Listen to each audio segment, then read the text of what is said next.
আজকে করব আমরা এঁচড় চিংড়ি। তো আপনারা দেখতেই পাচ্ছেন আমরা এঁচড়গুলো কেটে নিয়েছি। এঁচড়টা কেটে ধুয়ে নিয়েছি, ধুয়ে তুলছি। এঁচড়টা ধোয়া হয়ে গেলে আমরা আলু দিয়ে দিয়েছিলাম, ওটার ভিডিও করা হয়নি। এবার কড়াইতে জল বসিয়ে নিলাম, জলে কিছুটা হলুদ, তারপরে এঁচড়গুলো দিয়ে দিলাম, তারপরে এবার আলুগুলো দিয়ে দিলাম। তারপর ভালো করে নেড়ে টেড়ে নিয়ে একদম ঢেকে রেখে দিবেন 10 মিনিট। তারপর এই লুকটা চলে আসবে। কড়াইতে সরষের তেল দিয়ে চিংড়িগুলো ভেজে নিলাম। খুব অল্প পরিমাণ চিংড়ি ছিল, বেশি ছিল না। এগুলো ভেজে নেওয়ার পর দেখুন কিছুক্ষণ পর আমি আবার নেড়ে দিয়েছি।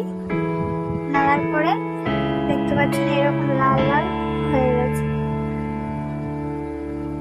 আমার একটু ভয়েস দিতে প্রবলেম হচ্ছে, আপনারা একটু অ্যাডজাস্ট করে নেবেন।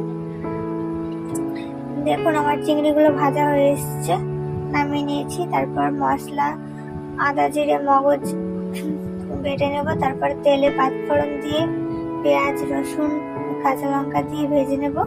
তারপর মশলা যেটুকু করে রেখেছিলাম, হ্যাঁ টমেটোটা দিয়ে নেব। তারপরে মশলা যেটা ছিল ভাজা হয়ে এলে মশলাটা দিয়ে দেব।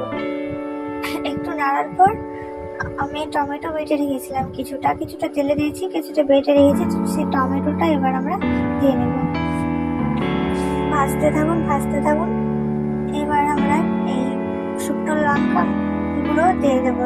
যেহেতু আমরা একটু ঝালটা বেশি করবো, শুকনো লঙ্কাটা দেওয়া লাগবে। একটু ভাজার পর আমরা ধনে গুঁড়ো দিয়ে দেবো।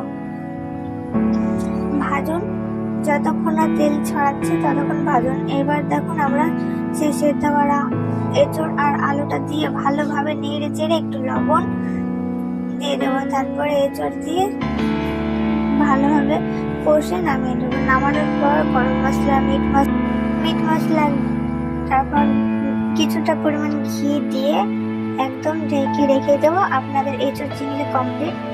আপনারা ভালো থাকবেন, সুস্থ থাকবেন। নমস্কার, রাধে রাধে।